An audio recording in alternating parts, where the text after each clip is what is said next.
then why continue with a manager we know going to get sacked anyway? Mm. And I think as well, I think Xabi Alonso would get the best out of Florian Wirtz. And I Yeah. think I think he'd look forward to working with him again, because what he did at Leverkusen for him was absolutely phenomenal. But I think, yeah, Xabi Alonso, legend of a player. I mean, didn't get the credit for me in that 14 shot for us. I just thought he was something really, really special. And Luis Enrique, I just think he goes under the radar so much. Such a good manager. Um, and I think you're probably looking at you've got two quality managers there now, and I think looking at it from as a neutral now, if you look at what's happening down the road for me at Old Trafford, I mean, I'm just glad that our owners are not like the Glazers and Sir Jim Ratcliffe at Old Trafford. Now, there's a lot of people don't know this, but Sir Jim Ratcliffe, yes, he was born in Manchester, but he has a season ticket at Chelsea. Mm. Now, this is your owner. This is the owner of Man United. Now, they're bringing another ex-former player in. There's no guarantees this is going to work, but yes, I mean, I've got a lot of friends who are United fans. Now, they wanted to switch from a 3 at the back to a 4 at the back. They've got that. They wanted Kobe Mainoo back in. They've got that. So they wanted Amarin out. They've got that. So the three things they were crying for, they've got. But the problem is, the people at the top are still there, and they're the root cause of the problem. It doesn't No, matter who comes in at United; it'll never change. But and with Liverpool, I think if Xabi Alonso comes in, you won't see the same style of football that we're playing under Arne Slot. It'll be completely different. Now, I think in defence of Alonso, he's not been given the fair crack at Real Madrid. He really hasn't. no. But they've pulled the trigger. But when you're the Or biggest he club in the left, world, that's what you as can some do. say. But Um, the funny thing about United now is that they are the assistant to Carrick is yeah. long time assistant for Southgate. Well, Yeah, I think he's the favourite Southgate for United of for course me. it is, Of course it because is. they put the assistant in to lay the groundwork. So Yeah, when Southgate comes in the summer, yeah. it's all handy dandy. I mean, I would laugh my ass off if Southgate ends up there, because nobody wants him. we He's we will shit. have to do a special stream when that happens. We will. And Gareth's And just it's just going to be laughing.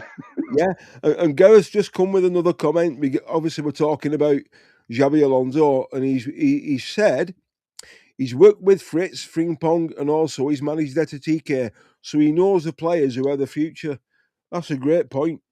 It is a good point. And when you then add that point from Gareth to what I said, that he knows the Premier League and he knows the club. I mean, Enrique is maybe a better coach, as I said, but first of all, Enrique will never accept to be a head coach. I don't No, think he's going to be. No, he's not. He's not going to accept being a head coach. Second of all, I think managing Barcelona and managing PSG is totally two different worlds apart. We see it in players who come from different places who have to adapt. Now, so yeah, I think that will be. I think Alonso is a better fit for us. Not a better coach, but a better fit for us, and that's what's most important in my eyes. mm, What I do see more of is the fact that Alonso now left the job at Real Madrid. He was the head coach. Amarin left left the job in United. He was the head coach. yeah, We have a head coach who's under pressure, who's been talking a little bit about, playing or not playing Rio, etc., etc. So it is. I'm not sure I like that way we are going. I don't know if the head coach thing is the best way to go forward for any club. Well, the thing is What the fuck are you doing? is it head coach or head manager? Which is it? I'm just bringing the messages up. So is it the thing No, you're not bringing the messengers up right now. with Ernie Slot? He was always head coach. He was never a manager. So the same thing will be Alonso. He'll be a coach. He won't be a manager, will he? No, but that's the point. I think if we will go for Enrique, he will not accept being a head coach. No, he wants to be a manager, not a coach. So Exactly. there's a difference between Alonso and Enrique. I think the ball, whichever doesn't matter what the job title is. For me, that's irrelevant. I think I don't care. the two great fits who would suit the club, suit the culture of the club, suit the history of our club, and get us back to playing some form of heavy metal football we're playing under Jurgen Klopp. I don't think we'll see the same style of football we had under Jurgen. No, I don't think we'll ever see that again. But it'll be far better than what we're playing at the minute, because what we're playing at the minute, it's shit. dire. It's difficult to watch. It's I shit. find it hard to get excited for games now. Yeah, because and that's what I said after the Arsenal game. Everybody, oh, that's a solid performance, and that's real good and everything. Well, yeah, it was a good performance, but we didn't do anything. Well, the thing is, my question there is, because obviously I've retitled it and reposted it. Was it a decent performance from Liverpool, or were Arsenal poor? Which was it? Because I don't think we were any better than we were in the Leeds game. One hand, it goes hand in hand. You can make a team poor by playing good. Now, we were poorer in the first half, and they were poorer in the second half, in my opinion. And but and that is one of the things that I have biggest issues with when it comes to Slot, and that's the tactical dispositions. Now, one thing is injuries and players out of form and preseason and all that and whatever it is at the start of the season, but the way he substitutes or don't substitute, it's I just, yeah. I can't make my mind up who's more frustrating, Ernie Slot with the players he brings on and takes off, or Jurgen Klopp when he was making substitutions on 65, 70 minutes. I can't make my mind up which winds me up the most, because they were both as bad as one another. Yeah, but the difference is that first of all, Klopp trusted players, and more than well, at least today, at least this season, changes he made usually kind of made an impact. We either got better defensively or we got better offensively. Now, when it comes to Slot, I just feel he substitutes just to substitute. Yeah, I mean, because he's taking. I mean, it's not. Well, we'll just put someone else in there and continue to do the same thing. We're not trying to change the style of play, and it's just. And the thing is, with Ernie Slot, if you look at how Liverpool were playing last season, and you look at how we're playing now, basically everything he had and the style he was using and how he was tactically, everything he had is basically he's thrown out the window. He's got rid of. Why? And here's the big irritation from last night. We do all the substitutions, okay, we do the substitution. Suddenly he starts subbing players at 55 minutes. Now, one thing is doing all the substitutions. Okay, whatever, need fresh legs, the game, blah, blah, blah, whatever it is. And then he puts Szoboszlai at right back again. Yep. After he fucked up. Yep. Ramsey is sitting on the bench, nowhere near playing at right back. No. How? I mean,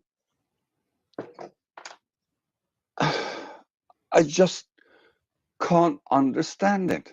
Now, Nioni, when did he come in? 80 something or other? Yeah. What's the fucking point of having youth players? Yep. I agree. And the thing is, as well, if you look at obviously Conor Bradley now, his season's over. Exactly. Like Giovanni Leone. Giovanni Leone's only 18, baby Virgil. His season's over, right? But the thing is, this is my question now, with the transfer window still open. With Conor Bradley being out for the season, do Liverpool go and sign a quality right back now? Because there's no guarantees Conor Bradley's going to come back and be the Conor Bradley we all want. I don't. I think we may do that in the summer. We're not going to do that now.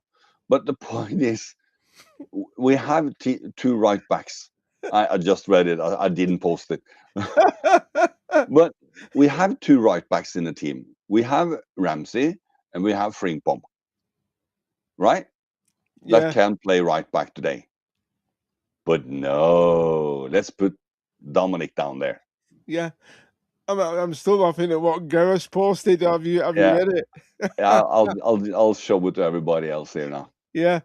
I mean, obviously I know what Gareth watches then. Oh dear me. Let me put it this way: comments like this you don't get on any other channel. That's for sure. No.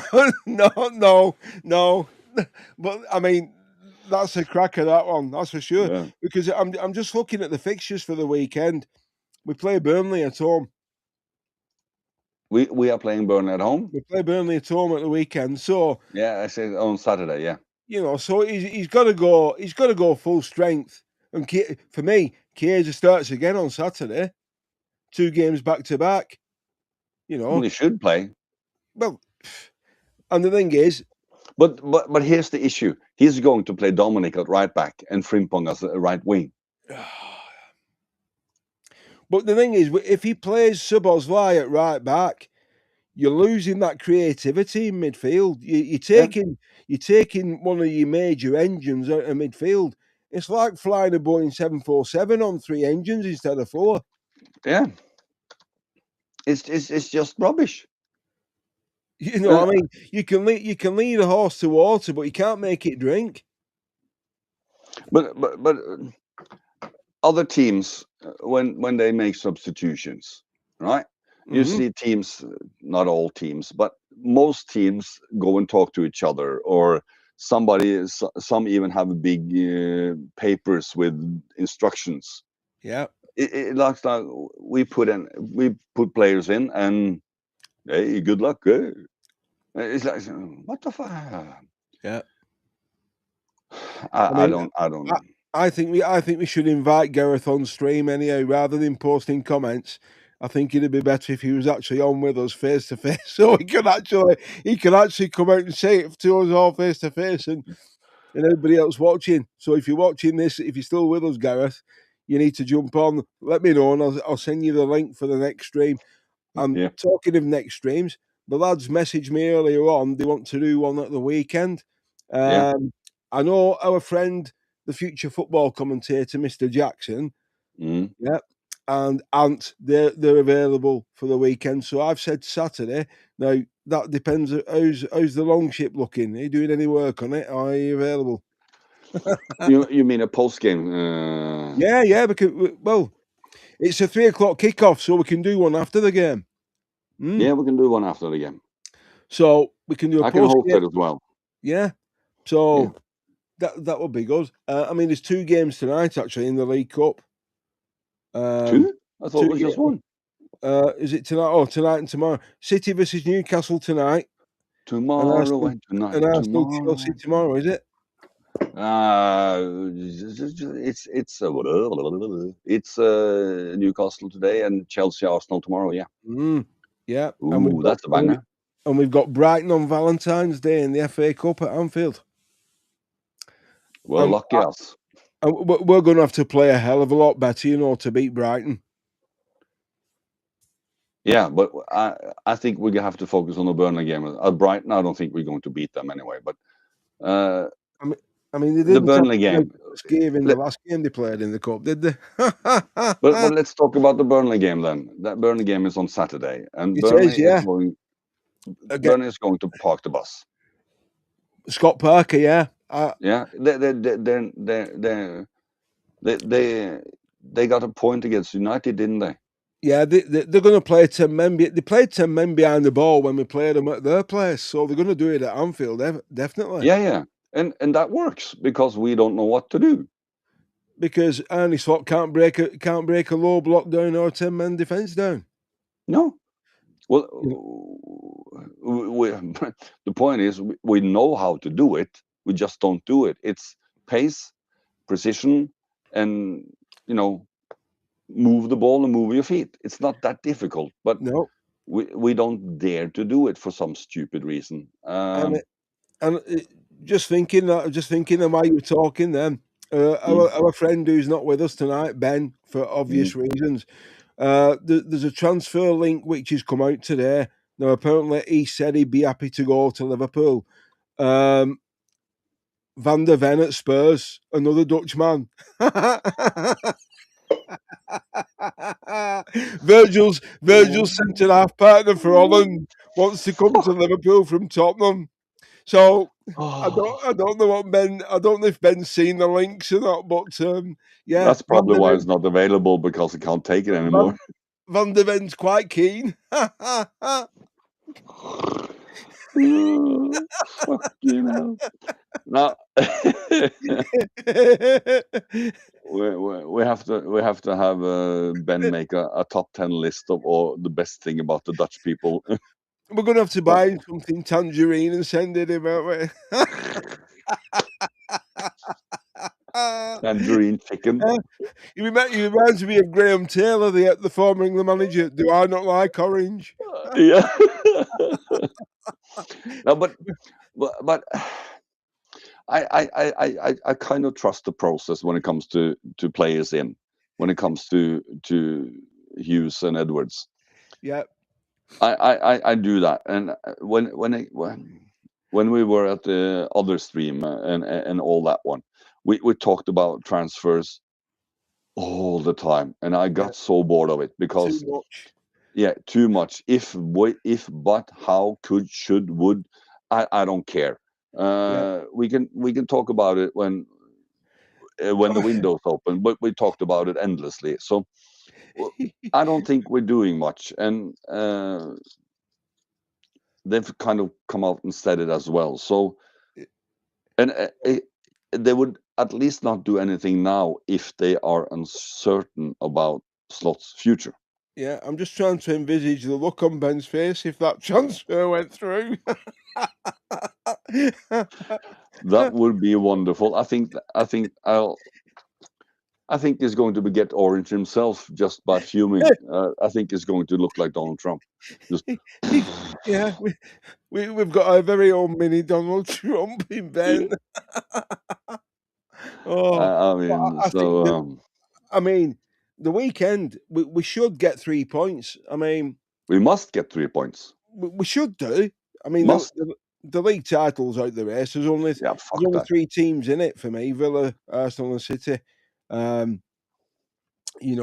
I've just got. We have to get 3 points to. Oh, sorry, we have to get 3 points because we can't fuck up anymore at home. No, we have to get. League football's important. It's vital, and that starts again on Tuesday. By the way. Yeah, I know. So but I have a thought about the FA Cup. We kind of touched on this before the FA Cup weekend now, and we talked a little bit about, and it was a big thing in the chat as well when we should never surrender. We should never throw away a chance for a trophy. Now, how many Premier League teams have already been kicked out? Well, yeah. Well, the Exactly. olders are out. The olders are out. Yeah, it's Palace, 5 teams United or are out. something. Yeah. And yeah, and of course, a couple of them met Premier League opponents, so one would leave out. But there are a couple of bombshells in there as well. So, and everybody plays except us. I mean, when you play a Premier League side, you kind of show up with your team. Okay, I get that, but I think we were the only one who showed up with a more than half decent team against a low league play. Yeah. And it was, I mean, around 5 teams or something like that who went out of this round, and it is starting to look like at least the so-called top teams in the Premier League are starting to, well, we have Europe, we have the top 4 or top 5 or whatever you want to call it. That is the priority number 1, and that's done. Yeah. What you've said there makes a lot of sense, and I think that Arne Slot learned his lesson last year at Plymouth. Oh yeah, How important the FA Cup is. but is it important now? Well, it's the oldest cup competition in the world, and the thing is, That's not what I asked. I asked, is it important now? I think if you're a fan, is it important to you as a fan this season? When we start to get to the quarterfinals and semifinals, yes. Yeah, if Liverpool get to the last 8, then Yeah. I'll take it serious. But not before. No, and No. that's kind of my point, because if you look at United, who went out, it was their last or only chance of bringing home silverware. Yeah. So for them, it was more important for than for Arsenal, City, and us, Yeah. because we have 2 other things. Yeah. And that is what I'm kind of getting at, that it's important for those teams who don't have anything else. No. It's not important for us. I mean, if you like Tottenham last year, yeah, you talk about that last year. Do you want to try and win the Europa League to get to the Champions League, or do you want to win the FA Cup? Well, of course you want to win the European League. You would prioritize that in front of the FA Cup. You know, I mean, and the thing is, you know what history Liverpool have got with the European Cup or the Champions League. So it wouldn't surprise me if that when the Champions League starts again, Liverpool actually turn up and start playing football they're capable of playing and surprise a lot of people. I'm not saying we will, but we've just got something, you know, like Real Madrid. We just have a special love affair with that competition. I'm not ruling Liverpool out. I'm not saying we'll win it, but I'm not ruling us out. And like you've just alluded to there with like Man United, the FA Cup was the last thing they could win this season. Now, with them losing to Brighton at the weekend, they're only going to play 40 games this season. That's the lowest they've ever played in their history since the 50s. Yeah, 100. No, is it 111 years or something? I think. Yeah. No, if you and then it was a war on. Yeah. No, if you look at Manchester United as a whole, how the club's being run from top to bottom, what's happening off the pitch, what's happening on the pitch, it's an absolute circus from start to finish. There's no leadership. There's no creativity. If you take, and I'm speaking as a neutral now, not as a Liverpool fan, but if you took Bruno Fernandes out of that team, you're looking at a championship team at the best. Yeah. I've said it. I've said it for a while now, and I'm not disrespecting Manchester United at all. I am. Because of the current owners, the Glazers, and Jim Radcliffe and Ineos, Manchester United are not a big football club anymore. They're a big brand. They're a massive brand worldwide. Now, I asked a very popular influencer on X. She's a United fan, obviously, but I asked her a question. She put a comment out and I asked her a question. Now, if you're a top footballer, this is a serious question. This, if you're a top footballer and Arsenal, Liverpool, City, Chelsea, and Man United all come in for you, why would you go to Man United over the other four clubs the way the club's being run at the minute? Why would you go there? Until last year, it's only been money. That's the only reason. Yeah. Well, that's why Casemiro's still there. Yeah.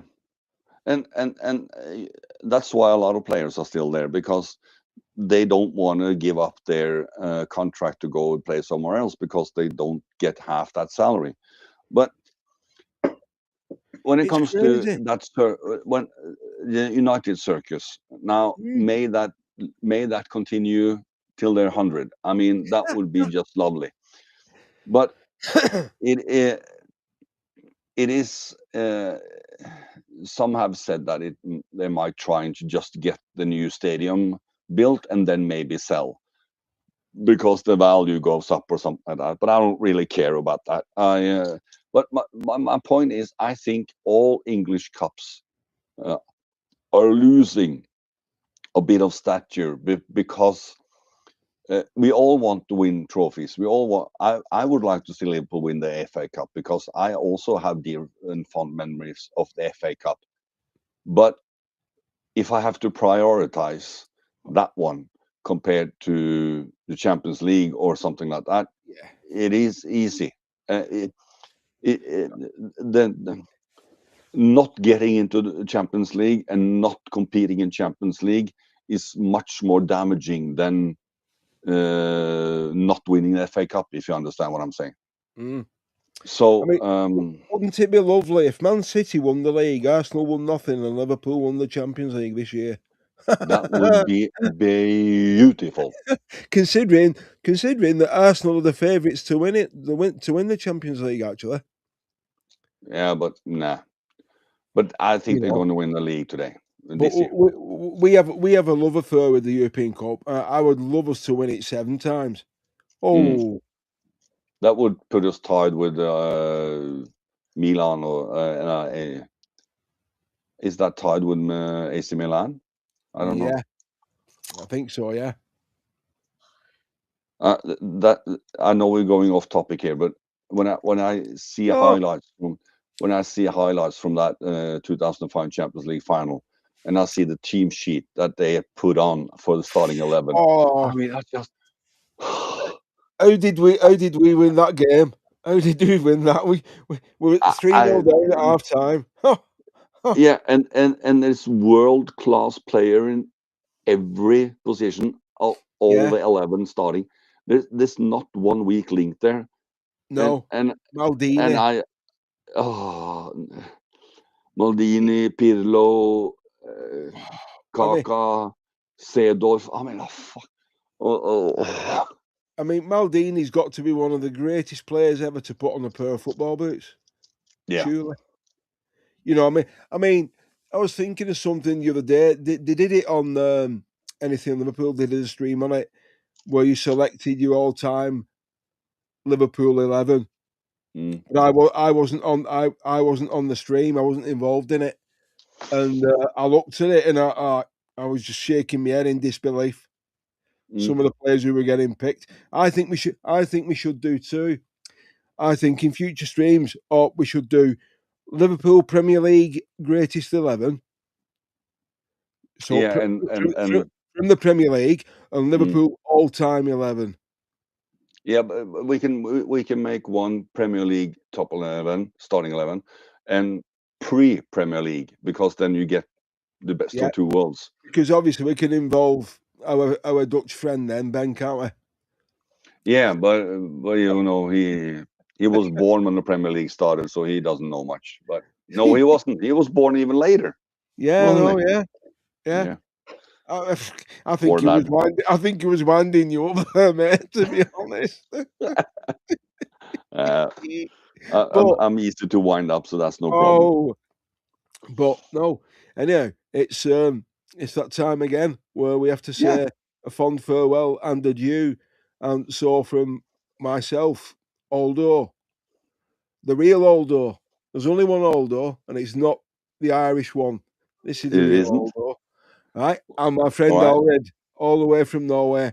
It's been an absolute blast. I've loved it. We'll see you again on Saturday for the post-match stream, Liverpool v Burnley. If you want to host that, big fella, you're welcome to. Yeah. I'll host that one. You make it already, and I'll host it. Hosted by Alred, and we will see you then. So from me, Aldo, from Alred, good night, God bless. Take care of yourself, whatever you're doing. Remember, we're here for a short time, not a long time, and you'll never walk alone. See you soon, guys. Thanks for watching. Bye-bye.